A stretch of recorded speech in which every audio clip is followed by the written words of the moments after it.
So, welcome to part two of my reactions to the World Cup draw. It's going to take a bit, it's going to take a while to digest. Um, I hope to make a early prediction video later today. If not, then it'll come tomorrow, hopefully. So, in this video, I want to talk about groups E through H. So, Group E, we have Brazil, Switzerland, Costa Rica, and Serbia. And this is a tough group for all the teams except Brazil.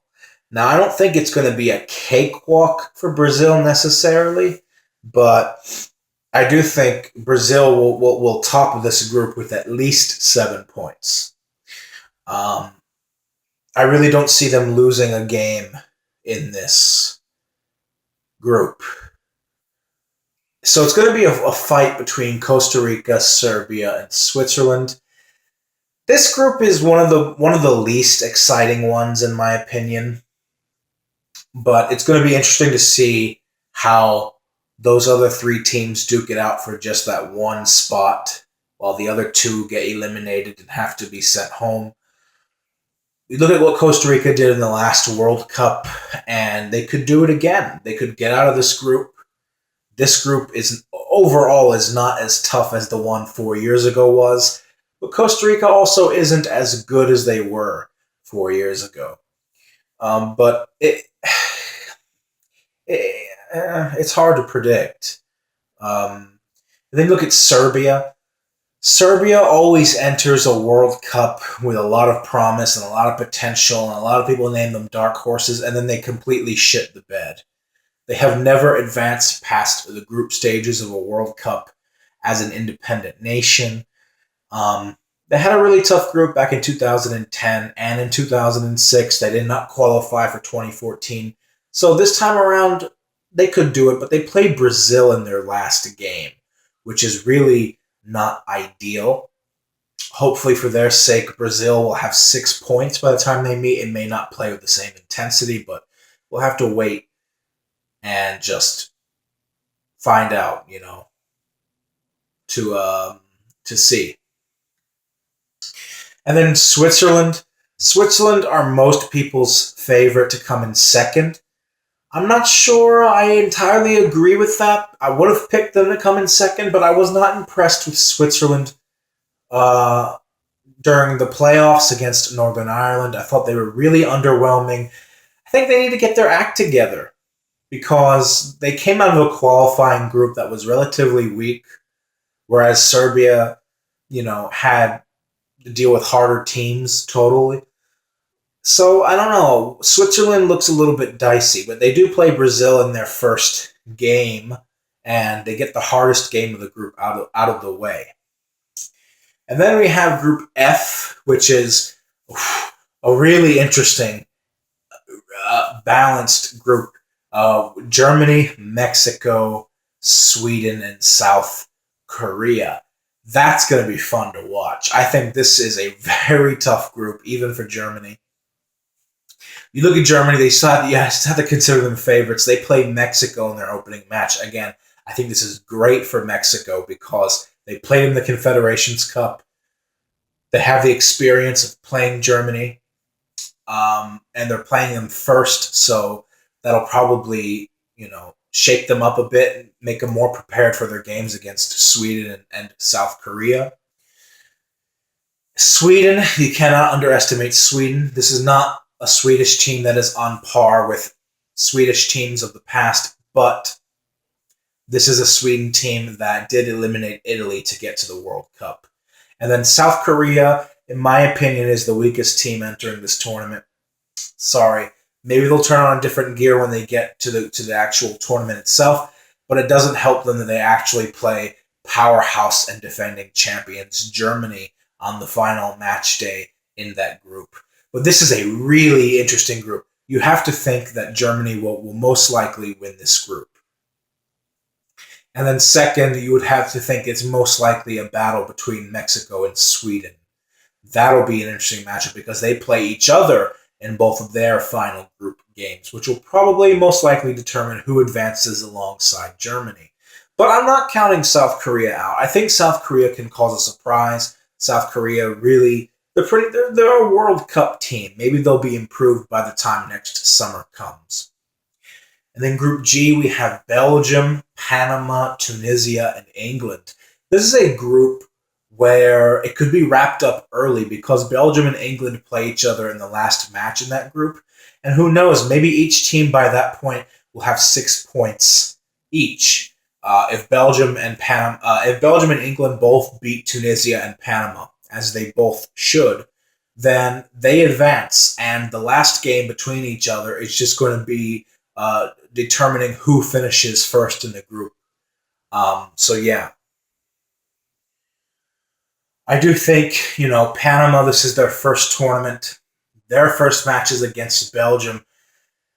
We could see anything like a score line of at least 4-0 in favor of Belgium, but you never know because Belgium has not been convincing in the last two major tournaments, in the last World Cup and in the European Championship. So maybe Panama can hold them off. I mean, crazier things have happened.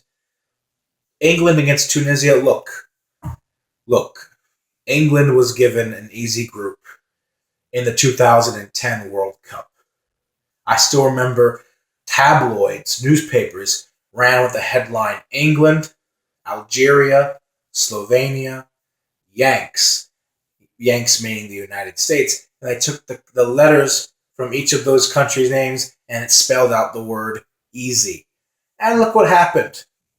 They won one game and finished second to a country where soccer is not even the main sport. Then they went on to lose to get destroyed by Germany in the round of 16. So England's been in this situation before where a group looks pretty straightforward and they should advance from, but you can't take anything for granted. England needs to get the job done before they play Belgium in their last match, pretty much. They need to get at least 4 points against Tunisia and Panama. At the very least. They should beat both Tunisia and Panama. Tunisia is going to present a unique challenge to England. I mean, maybe it'll be similar to that match they had against Algeria in the 2010 World Cup where they were held to a 0-0 draw. But I think that Algeria team, and certainly the Algeria team 4 years ago, is and was better than this current Tunisia team. But you cannot underestimate Tunisia. And if one of Tunisia or Panama can grab a draw off of Belgium, that could give them the confidence they need against England. So that's going to be really interesting to see. And because of the fact this group looks straightforward, probably means it's not going to be straightforward. Just knowing how World Cups are. And then in the last group, we have Poland, Senegal, Colombia, and Japan. This is tough. This group is going to be a bitch to predict. It's going to be really hard to predict. It's very balanced.